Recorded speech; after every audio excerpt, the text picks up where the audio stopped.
코로나19가 연일 급속도로 확산하면서 신규 확진자가 1,097명으로 집계됐습니다. 닷새 연속 1,000명대를 이어가면서 병상 확보에는 적신호가 들어왔는데요. 정세균 국무총리는 전시라는 생각으로 병상 확보에 나서달라고 일선 병원에 당부했습니다. 네, 관련 내용을 두 분과 함께 살펴보겠습니다. 김경우 인제대 서울백병원 가정의학과 교수 그리고 최영일 시사평론가 모셨습니다. 네, 두 분 어서 어서 오십시오. 오십시오. 안녕하세요. 예. 자, 코로나19 신규 확진자가 1,100명에 이제 육박을 좀 했습니다. 보통 이제 주말에는 확진자 수가 좀 줄기는 하는데, 글쎄요, 지금은 뭐 확산세가 전혀 꺾이지 않다라고 봐야 될 것 같아요. 네, 그렇습니다. 우리가 12월 8일 거리두기 2.5단계를 격상하고 그 효과가 나타나기 한 열흘에서 2주 정도, 지금 12일째 정도 됐는데 네. 지금 2.5단계 효과가 나타내야 될 시점이라고 봐야 될 것 같고요. 감염제 생산 지수는 최근에 산출된 것이 아직 1.2 정도 되고 있고, 근데 최근 사흘간은 이제 1,000명대, 1,100명 이하대에서 약간 좀 정체를 보이는 것 같긴 한데, 뭐 1,200명까지도 증가할 가능성이 있겠지만, 우리가 조금 여기서 좀 정체를 더 이상 증가하지 않기를 조금 기대해 볼 수가 있을 것 같은데요. 감염제 생산 지수를 낮추기 위한 여러 가지 전략, 사회적 네. 거리두기 2.5단계 전략이 조금 더 효율성 있게 적용 효과가 있었으면 좋겠고요. 예, 예. 또 한 가지는 이제 우리가 3T라고 해서 검사하고 추적하고 치료하고 하는 이러한 방역 관리 지표들이 예를 들면은 방역 막내 관리 비율이 계속 좀 줄어들고 있다든지, 그러니까 우리가 못 찾는 감염자들이 계속 생긴다든지, 또 감염 경로 조사 비율이 계속 증가하고 있기 때문에 우리가 역학조사 추적도 좀 한계에 조금 부딪힌 측면이 있는데, 우리가 빨리 역학조사를 많이 해서 검사를 추적자를 많이 찾아내서 차단해야지 우리가 감염제 생산 지수를 낮추고 있는데, 예, 예. 우리가 이제 최근 들어서 이제 검사를 대량적으로 많이 하고 있기 때문에 네. 우리가 좀 많이 찾아내고, 또 그분들과 접촉하신 분들이 또 검사에 또 많이 속히 빨리 좀 응해 주셔서 추가적인 전파를 조금 차단할 수 있다면 감염제 생산 지수를 우리가 조금 더 낮출 수 있는데 도움이 될 수 있을 것 같습니다. 네. 평론가께서는 이렇게 닷새째 1,000명대 추이 좀 어떻게 분석하고 계시는지? 네네. 우선 검사 숫자가 많이 올라갔는데 1,000명 초반대를 유지하고 있다. 어쩌면은 저는 지금 우리가 숫자에 일희일비할 때는 아니라고 생각을 해요. 1,000명, 2,000명이 나오더라도 우리가 초기로 돌아가서 이 신천지 대구 사태가 터졌을 때는 중국 확진자 다음으로 우리나라가 세계 2위로 많이 나오고 있었어요. 그 일본은 크루즈선을 포함해서 이 검사를 최대한 덜하면서 도쿄올림픽 때문에 그렇긴 했습니다만 숫자를 통제하기 위한 노력을 했죠. 근데 저희는 숫자가 얼마가 나오는지에 상관없이 선제적으로 검사를 엄청나게 했고, 그 결과 시간이 흐르면서 유럽발, 미국발 확진자들이 터져 나왔고, 우리는 상대적으로 청정국가에 가깝게 떨어졌던 적이 있거든요. 예, 예. 그게 이제 8월 초반까지는 저희가 하루에 한 자릿수가 나왔던 적도 있습니다. 지금 1,000명대와는 격세지감인데, 그런데 지금 우리가 뭐 1,100명이냐 또는 뭐 990명이냐 이게 중요한 건 아닌 것 같아요. 지난주 일요일에 1,030명을 처음 찍고 지금까지 1,000명을 뭐 7번 찍었습니다. 지금 그 전날 950명. 월요일에는 또 718명 나왔을 때는 좀 떨어지나 하기도 했는데, 네네. 지금 우리는 아주 활동적으로 선제적 검사를 해야 되고요. 아까 말씀하신 김 교수님 말씀하신 3T가 그 테스트, 트레이스, 트리트먼트거든요. 그러니까 먼저 검사를 하고, 그리고 역학조사를 통해서 초발 환자를 찾아내고 어떻게 퍼져나갔는지를 우리는 7차 감염까지도 찾아냈던 역학조사의 역량을 가지고 있습니다. 근데 지금은 역학조사가 안 먹히는 대목들이 많아지고 있고, 네네. 감염 경로를 알 수 없는 경우가 많아지는 게 문제거든요. 이게 22% 이상 올라가고 있으니까 5명 중에 1명은 감염 경로를 못 찾고 있는 경우예요. 그리고 이제 마지막으로는 트리트먼트 치료인데, 이건 이제 병상과 연결이 되겠습니다만, 어쨌든 지금은 우리가 하루하루 숫자에 일희일비하지 말고 검사를 많이 받아야 되고, 지금 네네. 익명으로 검사받을 수 있는 그 임시선별검사소가 수도권에만 150개잖아요. 최대한 많은 시민들이 검사에 동참하는 게 그 다음에 이 병상, 그리고 우리가 시간이 좀 걸리겠습니다만 백신, 이 과정을 이어나가는 하나의 좀 이음줄이 되지 않겠는가 생각을 해봅니다. 네, 이 정세균 총리는 전시라는 생각으로 이 병상 확보해 줄 것을 민간 병원에 협력을 요청하기도 했거든요. 이렇게 민간 병원들 이 다른 질병으로 인한 중환자의 피해가 없는 선에서 이제 코로나19 환자를 위한 병상이 확보가 돼야 할 텐데, 관련해서 의료 수가 인상도 발표를 했습니다. 좀 도움이 될까요? 네, 도움이 될 수 있을 것 같고요. 물론 예. 이제 많은 민간 병원이 또 참여하고 싶어 하셔도 또 병원의 어떤 구조라든지 인력 배정이라든지 또 전담 병원이 되고 나서 거기 이제 어떻게 인력이 투입이 돼서 팀워크를 이루면서 병원이 운영될지 이것도 이제 숙제가 될 수가 있겠는데 우리나라 이제 민간 병원이 많이 있는 것으로 병상 수는 많은 것으로 알려져 있지만 실제로 이렇게 코로나19 전담 병원 역할을 할 수 있는 병원은 굉장히 좀 제한적으로 보이고요. 왜냐하면 예. 대부분 요양병원 병상수가 30만 병상수를 차지하기 때문에 병상수가 많다고 다 전담병원을 할 수 있는 건 아니고 그래서 일단 그런 후보가 될 수 있는 병원들 중에서 이제 적극적으로 전담병원에 참여하도록 유도를 하게 되고 또 그 병원에서 기존에 진료하지 못하던 환자들은 또 다른 병원에서 좀 맡아서 열심히 진료를 해주고 이렇게 하면서 좀 집중적으로 전담병원에서 효율적으로 감염 환자들 많이 볼 수 있게 하는 것이 필요할 것 같고요. 그래서 이런 수가 인상책이라든지 또 이런 전문 인력들이 그쪽 전담병원에 이제 집중적으로 지원을 해서 근무를 하시고 또 그 병원이 또 효율적으로 새로운 팀이 짜여지게 되면 그 팀 간의 또 역할 분담이라든지 이런 것들이 좀 잘 운영이 돼야지 우리가 이제 환자를 또 효율적으로 잘 볼 수 있는 방법이 될 수 있을 것 같습니다. 예, 연장선상에서 지금 뭐 평택 박예병원도 24일부터 이제 코로나19 진료를 한다고 하는데 이런 부분들이 좀 수도권 병상 확보에 좀 숨통을 좀 트여줄 수 있을 것 같긴 해요. 박예병원은 큰 결단을 우리 국민들이 모두 다 좀 함께 좀 고무적으로 감사할 필요가 있습니다. 네네. 140개 병상을 통으로 제공을 한 경우거든요. 그런데 이제 아까 김 교수님 말씀하신 것처럼 그냥 병상만 있다고 되는 문제가 아니에요. 그게 이제 민간 병원에게 일종의 뭐 경기도 같은 경우에는 동원령도 내리고 네네. 또 정세균 총리도 이제 협조를 초기엔 당부했지만 이제 행정 명령을 하는 단계에 왔습니다.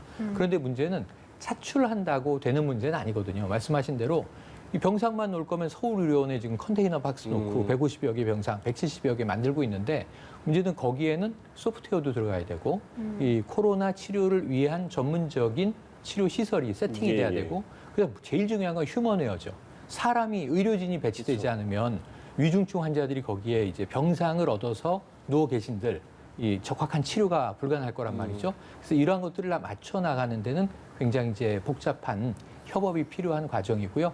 그런 면에서는 지금 이 민간 병원과 지금 공공의료 방역 당국의 긴밀한 협조 체제가 어느 정도는 만들어져 나가고 있어요. 지금 환자 수가 50% 인상 방안도 나왔고 또 오늘 보도를 보다 보니까 지금 의대생들도 의료진이 모자라다 보니까 국시 문제에 있어서 구제책을 낼 것으로 정 총리는 이야기를 이제 확정하지는 않았지만 검토하는 것으로 이야기가 나오고 있습니다. 이런 측면에서는 그 무엇보다도 이 병의원들과 의료진들이 지금보다는 조금 더 지금도 이미 번아웃 증후군이 많이 나타나고 있지만 이 아무래도 휴먼웨어 부분이 중요하기 때문에 동참을 요청하기 위한 또 하나 이제 좀 소프트 파워를 쓰는 것 같고요.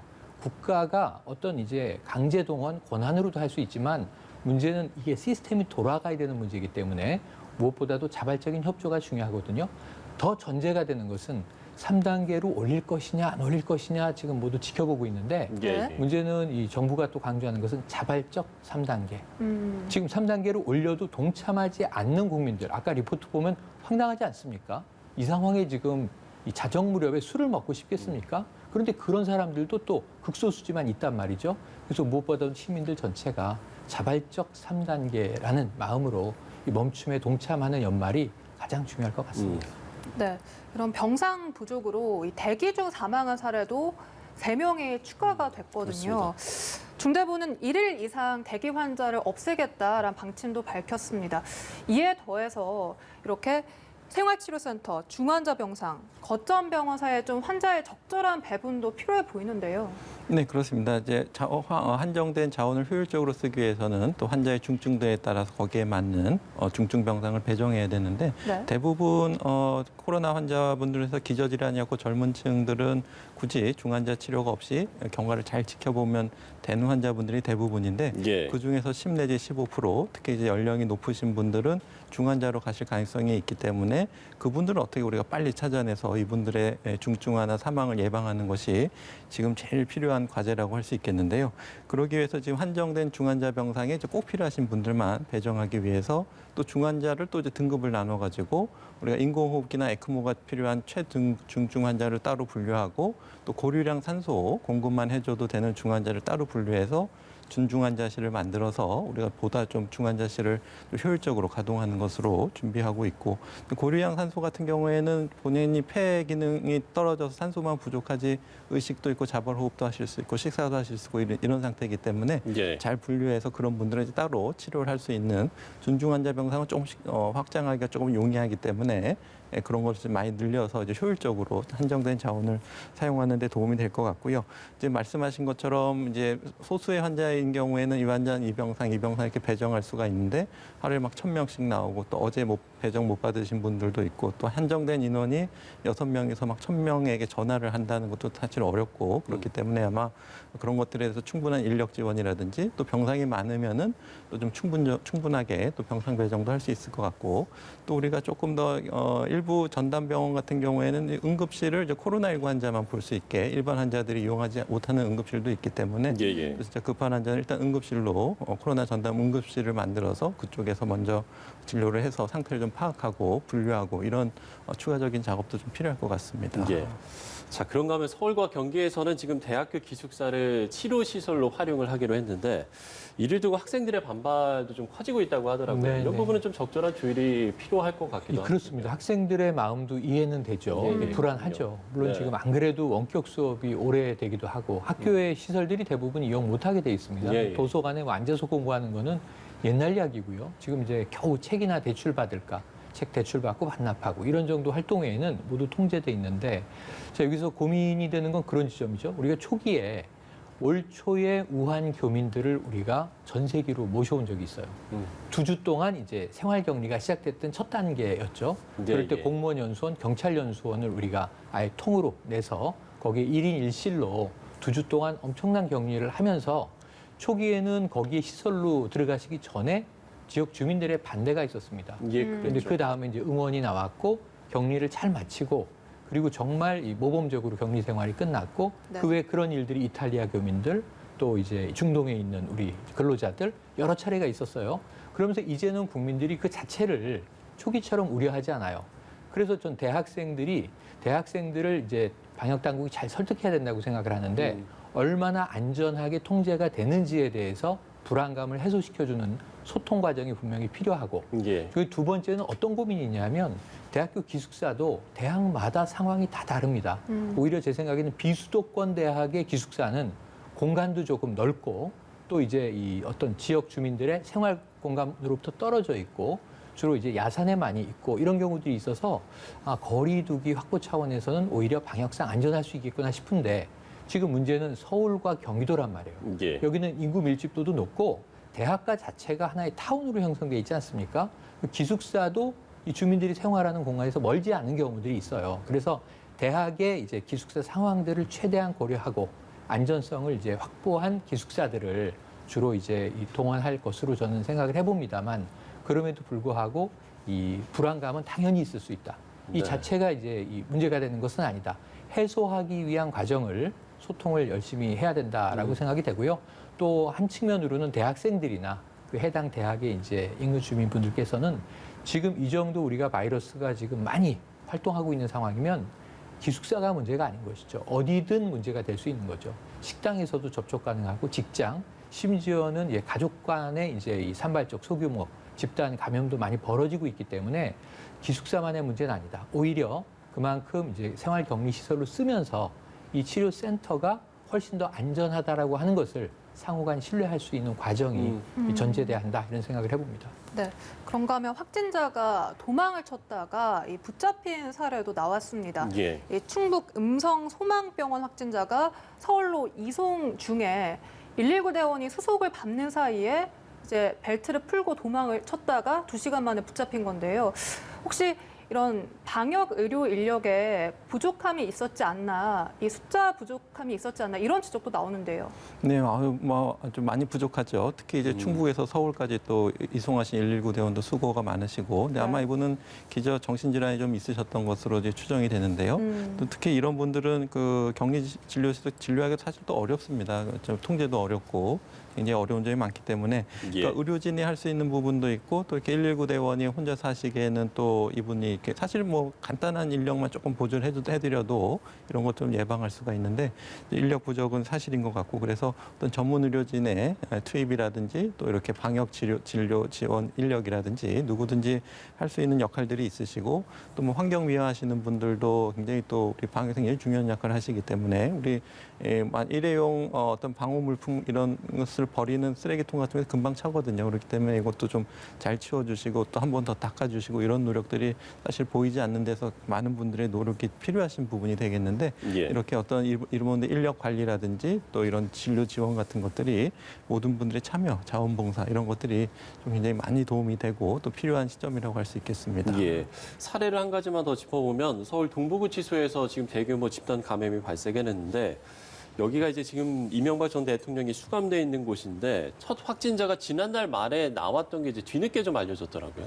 네, 그래서 이분은 이제 수용하신 분은 아니고 이제 근무하시는 교도관이 처음에 감염된 걸로 알려져서 예. 이분이 이제 아마 이렇게 동료하고만 접촉했지 재소자하고만 접촉이 있지 않았나 싶어서 조금 초기 방역 정책이 조금 약간 좀 늦지 않았나 좀 추정이 되는데요. 조금 네네. 보다 적극적으로 접촉자 파악이라든지 검사라든지 이런 것들이 조금 필요했지 않았나 싶고 또 이제 이런 교정시설은 밀폐되고 밀집된 시설이 많기 때문에 예. 특히 더 방역 관리가 굉장히 철저히 필요한 부분이 되겠고 네. 동부구치소뿐만 아니라 이제 많은 이런 교정시설에서 이제 그 감염이 일어나지 않도록 좀 예를 들면 이제 뭐 새로 이렇게 들어오시는 분들은 이제 공간을 따로 분류해서 검사를 하고 좀 2주간 격리를 한다든지 이런 좀 철저한 방역 조치가 필요하고 또 확진자가 생겼을 때 또 적극적으로 전수 검사를 좀 조기에 하고 좀 공간을 분리한다든지 예. 이런 노력들이 필요한데 그 구치소별로 어떤 구조적인 특성이라든지 또 재소자분들의 어떤 일상생활이라든지 식사라든지 동선 이런 것들을 특성을 잘 고려해서 그 구치소별로 네. 방역 조치에 대한 계획 같은 것들을 미리 담당자를 미리 배정해서 이런 적극적인 방역 조치를 좀 할 수 있는 것이 앞으로도 더 중요할 것 같습니다. 네. 한편 수도권에서는 이 선제적 검사를 통해서 이 잠복 감염자 385명을 가려냈다. 선제적 검사, 공격적 검사 덕분에 이렇게 찾아냈다라고 밝히면서 네. 부산에서도 이 내일부터 임시 선별진료소를 운영할 계획인데 네. 확산세 방지에 도움이 될 거라고 전 보십니까? 도움이 될 거라고 봅니다. 아까 예. 선제적 검사를 우리가 아주 맹렬하게 하는 게 중요하다 이런 말씀 예. 앞서서 이제 드렸는데 검사를 좀 많이 해야 네, 된다라고 네. 얘기를 해주셨죠. 그런데다가 이제 수도권에서는 지금 감염병을 못 찾는 경우가 많다 보니까 예. 그렇다면 어떻게 하면 최대한 좀 자진해서 검사를 선제적으로 받아서 혹시라도 숨어 있는 감염자들을 찾아낼 수 있을까? 이건 공동체에도 도움이 되고 본인을 위해서도 도움이 되는 일이죠. 그래서 이제 150여 개의 이 임시 선별 검사소를 주로 이제 번화가 내에 많이 놨습니다. 서울역, 용산역, 이제 유동인구가 많은 쪽이죠. 네. 또 이제 이 이태원 등 과거에 감염자가 나온 곳, 홍대, 대학가 이런 곳이거든요. 그런데 이제 이게 서울에서는 효과가 있는 것이 지금 말씀하신 대로 16만 명 검사했는데 380여 명이면은 이거는 소수 아닌가?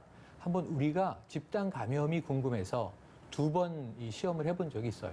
네. 이때 예. 3천여 명 중에 1명 나오고 1,600여 명 중에 1명 나오고 0.000 이렇게 나갔다고요. 그래서 자연 발생적인 집단 면역은 불가능하다. 이때도 방역당국이 얘기를 했는데 예. 그렇죠. 지금 0.3입니다. 수치를 보면 이건 굉장히 많은 거죠. 그 이전에 비하면. 그래서 그런 측면에서는 이게 선제적인 검사가 도움이 될 수 있구나. 이 숨어있는 감염자들의 어떤 조용한 전파를 조금은 잡아낼 수 있는 여지가 있다. 사실 그동안은 역학조사를 해서 초발 환자와 어디서부터 감염됐는지 경로를 우리가 정말 퍼즐 맞추기를 기가 막히게 하듯이 해나갔어요. 근데 이게 이제 이번 11월 3차 대유행부터는 사실 일정 부분 좀 무력화되고 붕괴되기 시작했거든요. 예. 그래서 시작한 게 선제적 검사고 심지어는 검사 방법도 3가지로 늘었습니다. 타액을 통한 PCR도 있고요. 그리고 이제 신속 항원 검사도 도입되고요. 심지어는 이제 자가 검사도 할 수 있도록 검토 중에 있는데 그렇다면 이 서울에서 수도권에서 효과가 있었던 부분들이 지금 우리는 17개 광역지자체에서 다 나오고 있고 숫자를 잘 보시면 이제 비수도권도 안전지대가 아닙니다. 수도권이 역시 집중돼 있지만 인구의 절반이 수도권에 있으니까 그럼 비율적으로 당연한 거잖아요. 예. 그럼 나머지 비수도권도 안심할 수 있는 단계가 아니기 때문에 제가 보기에는 이 중소도시를 중심으로 유사하게 이 자발적으로 무료로 익명으로 검사해주는 이 임시 선별 검사 방법은 좀 확대할 필요가 있겠다 하는 생각이 듭니다. 예, 지금 방금 이제 최 교수께서 뭐 비수도권도 안전한 상황은 아니다 이렇게 이야기를 해주셨는데 실제로 지금 충북에서는 이제 신속항원 검사를 도민을 대상으로 해서 이제 검사를 실시하기로 했지 않았습니까? 근데 이 신속항원 검사 같은 경우에는 이제 정확도 부분에 대한 좀 논란이 있지 않습니까? 이 부분에 대해서는 그럼 어떻게 좀 생각을 하세요? 네, 그래서 어차피 신속 항원 검사도 이제 코하고 입에서 면봉으로 채취를 하는 검체 채취는 동일하기 때문에 네. 조금 우리가 이왕 하는 거면은 우리가 신속한 결과가 필요하지 않은 상태에서는 풀링 검사, 그러니까 10개 내지 20개의 검체를 하나로 모아서 하는 집합 검사, 취합 검사를 하는 것이 조금 더 전수 검사에 좀 적합할 것 같은데요. 그러니까 대부분 음성일 것 같지만 그리고 이제 양성자를 찾기 위한 그런 스크리닝 검사로는 아직까지는 그 취합 검사법을 전도민한테 하는 게 좋을 것 같고. 예. 다만 이제 뭐 이렇게 고위험 집단이라든지 이렇게 요양원이라든지 이런 데서도 1, 2주 간격으로 전수 검사를 하시긴 하지만은 뭐 당장 좀 의심 증 기침이 나고 열이 나고 검사 결과가 빨리 필요하다 이런 분. 깔끔한 방식으로 매뉴얼을 정리해서 시민들에게도 좀 최대한 이런 부분들에 대한 안내, 자가격리에 들어갈 때 이런 수칙들은 당연히 숙지해야 되지 않겠습니까? 네. 자가격리 2주 중에 당신이 어떤 긴급한 질환으로 아프거나 부상을 당했거나 그럴 때는 어디에 연락해서 어떤 의료적 조치를 받아라라고 하는 것들을 조금 더 세세하게 공지해주는 시스템이 필요해 보입니다. 예. 자, 앞서도 이제 시민들의 참여가 굉장히 중요하다라고 이야기를 해주셨는데 이제 크리스마스도 다가오고 있고 또 연말 분위기를 내자는 분들도 좀 있는 것 같습니다. 글쎄 좀 마지막으로 어떤 점에 좀 주의를 해야 되고 또 당부하시고 싶은 말씀이 있으시다면 끝으로 해주시면 좀 좋을 것 같습니다. 네, 많은 분들이 잘 아시는 것처럼 이제 마스크 착용이나 만남을 최소화하는 사회적 거리두기 이걸 잘 해주실 것으로 생각이 되고요. 특히 네. 이제 60세 이상 어르신들이 자주 감염되는 경로를 보면 이렇게 요양병원, 요양과 같은 집합 시설을 통해서 감염되시는 경우도 있고 두 번째가 가족이나 친지 모임, 칠순잔치라든지 같이 식사를 하시면서 감염되는 경우가 많기 때문에 예, 예. 어르신들의 감염을 예방하기 위해서는 아무래도 그런 데서 종사하시는 분이라든지 그분들의 가족들은 좀 특히 조금 더 조심해 주시는 것들이 조금 필요할 것 같고요. 또 어르신들이 계실 때는 또 좀 가급적이면 그런 뭐 칠순잔치나 식사 모임 이런 것도 조금 자제해 주시는 노력들이 좀 필요할 것 같고요. 또 증상이 있으면 이제 빨리 적극적으로 검사 받으시고 하는 노력들이 필요할 것 같은데 네. 나에게는 어떻게 보면 좀 잠깐의 어떤 이런 만남일 수 있지만 이것이 N차 전파를 거쳐서 다른 분들께는 사실은 생명에 큰 위협을 줄 수 있는 상황일 수 있기 때문에 내가 조금 조심하는 것이 누군가의 생명을 살릴 수 있다는 그런 생각들을 가지시고 좀 적극적으로 동참해 주시는 것이 필요할 것 같습니다. 네. 네. 평윤과께도 네네. 예, 같은 질문을 자, 드리겠습니다. 이제 성탄절 5일 남았고요. 예. 세모, 우리가 연말이 10하루 남았습니다. 그러면은 이제 지금 제가 오늘도 저희 아이들한테 해준 얘기를 그냥 명심하면 될 것 같아요. 올해는 산타도 오지 않는다. 올해 산타 오지 않습니다. 네. 지금 루돌프 사슴이 휴가 중입니다. 네. 그럼 선물이 안 오느냐? 배송으로 오죠. 지금 배송 체계가 워낙 글로벌하게 잘 돼 있기 때문에 네. 선물은 다 배송으로 갈 거예요. 대신 사람은 움직이지 않는다. 그래서 우리가 함께 멈추는 연말연시 좀 따뜻하게 잘 보냈으면 좋겠습니다. 네. 네, 그렇습니다. 산타와도 거리두기가 필요한 시점인 것 같습니다. 김경우 인제대 서울백병원 가정의학과 교수 그리고 최영일 시사평론가와 함께 이야기 나눠봤습니다. 네, 좋은 말씀 고맙습니다. 네, 감사합니다. 고맙습니다.